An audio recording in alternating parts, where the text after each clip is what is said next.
and he's sort of supervising a manhole in the street. And it's the manhole has, you can see the water. The water is only like 6 inches below the road's level. And it's like this brown, murky shit water. And he's sort of like supervising the hole kind of on one knee. And I'm like, what's he guarding that hole for? And then a man comes out of the hole with scuba gear on, all covered in shit. He's like, he's okay. Like, he'd been down there in scuba gear doing shit work, like turning knobs or something. I bet he's not even getting paid enough. No, there's no way he's getting paid $5 million a year. What is enough to be a scuba shit man? Like Jesus Christ! Do you know how dangerous E. coli is? Like it's is there poop underneath the manhole covers? I thought it was just rainwater. Again, I don't know what country this was. They had a scenario going on. Okay. Plugged up somewhere.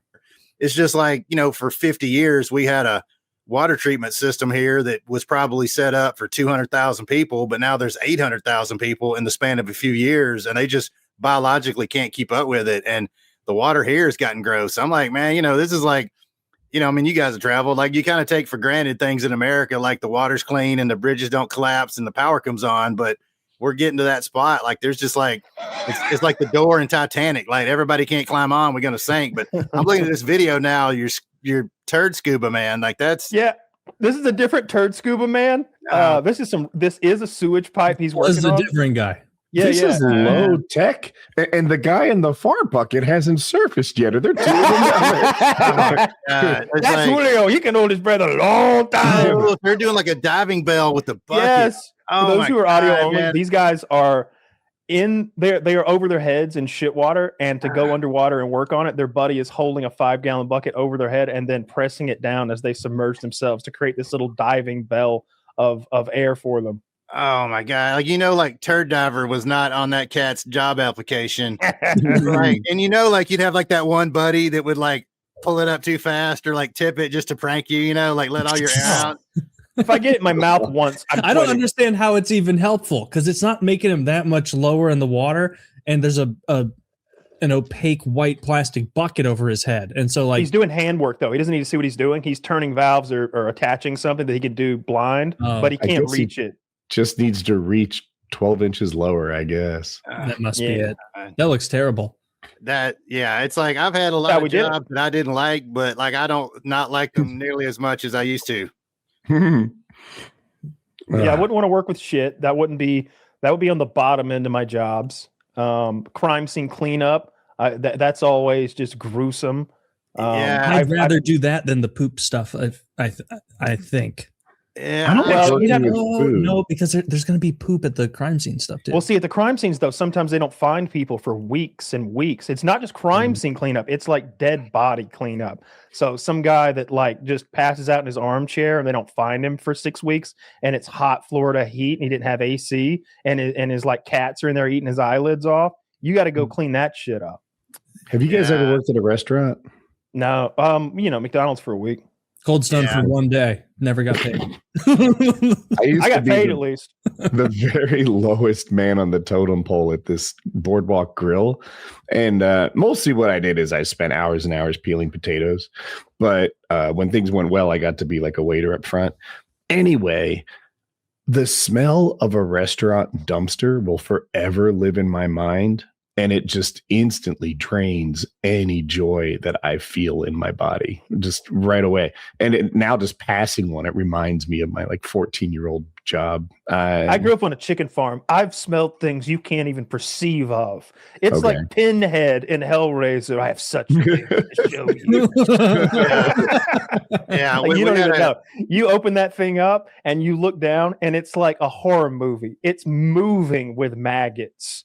There's just the bodies have turned into this purple jelly, and it's just writhing. And if you listen closely enough, it sounds like wet macaroni. And the smell is indescribable, but you know it for the rest of your life. It's like what you open a can of tennis balls, you know that smell? I know the smell of opening a chicken pit. It's just as ingrained in. You can picture it as soon as you think about it. It's awful. So you and I both growing up on farms, we had cows, but my neighbor's farm was chickens. And I know exactly the smell you're talking about. Although thankfully I only had to smell it a couple of times. Had this summer gig where I'd take like a bobcat and like scoop out the chicken houses and then like go like put it in a spreader and dump it on other people's fields and all. Yeah. But so you talk about the chicken That's pit chicken and also shit. well, that's the shit. But they did have a pit. However, okay. There was you walked into a chicken house and like they all run away from you, but there's like the 10 or 15 sick ones that are kind of dizzy and just sort of wandering around in a circle and bounce off your feet. So anyway, this is all like my life growing up. Well, then, years later, I ended up marrying a girl from Augusta, Georgia, and we're down there all the time where her mother and dad and all that. And they had a chicken restaurant called the Chicken Pit, kind of like in the movie Stroker Ace. And there was a different place called the Dizzy Chicken. And like their logo was just this chicken that was just kind of had like the little cartoon lines around his head. I don't know why he was dizzy, but like both places they like to get chicken from. And all I'm thinking of is like the Chicken Pit you're describing. And also like those sick, feverish chickens that won't run away from you. Like both of those brandings were obviously made by chicken restauratpreneurs who like had never been to an actual chicken farm. Because like neither of those things you want to associate with the chicken you're eating.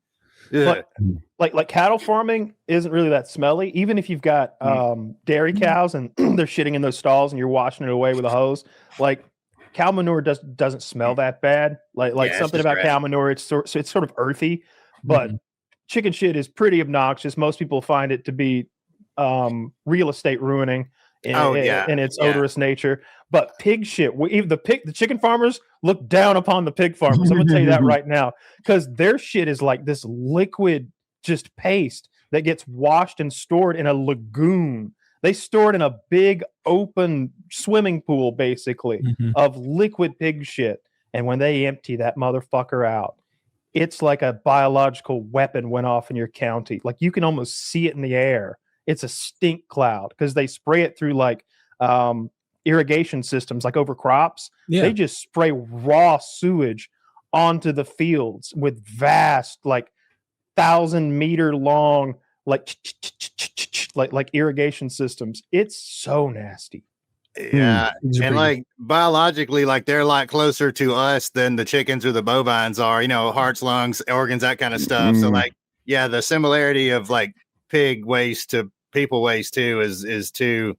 Yeah, it's like, yeah, man. There's a better way to do that. They have that here, right? I used to fly my paramotor over these pig farms, and when they put the sewage on the crop, it's like this traveling sprinkler that shoots down, and it's only like 2 feet above the crop. It doesn't spray through the air like you're describing. It just dumps right down. It's still awful, but it must be better. Here, they're taller. Like they're taller than maybe 10, 12 feet tall, and they spray down too. And they're they have tires and motors on them. So it's like a giant arm that's moving across a 200-acre field or something like that. And it stinks the world up. It stinks the whole world up. It's so disgusting. I feel sorry for the pigs. Like the chickens, the chickens are just, their chickens are retarded. Who cares? I feel like they don't know how to suffer but the pig, like I see those pigs on the internet, man. That guy was feeding his pet pig pineapple the other day. He's like, let's see if Billy Boy likes pineapple. And he's eating the pineapple and he's giving it to the pig, and the pig's going like clearly savoring the pineapple because it's so tasty. And the pig is sitting like a dog because he's been trained to sit on command. He's like, look at him. You ain't got to tell him to sit. He's doing it for us. And I'm just like, I don't want that thing to suffer. Dude, and then I go make myself another pork tenderloin out back. But cows are like that, right? Like how many 8-year-old girls on Reddit have cuddled like little calves or something in the grass? You have, I used to go to a restaurant. I can't believe my father had a client when he was an accountant, and he had a like petting zoo / restaurant. So you'd like meet the food a few years before he served it. No wonder he didn't do that well. But anyway, I would like bottle feed the calves, and they'd suck on my thumb and stuff. And but cows are sweet. Cows are very nice. It is with guilt that I eat them. Yeah. If you spend too much time around cows and pigs, you're gonna start to feel bad about it, because especially cows, they're very, very sweet. And if I spent too much time dwelling on that and staring into that particular abyss, I'd end up just eating chicken and fish. And that is, I will not abide that. I can't eat fish anymore. I saw that thing on Reddit with that maggot crawling out of the raw fish. And I just picture that every time I consider buying fish now. Now I don't eat fish. Zero fish.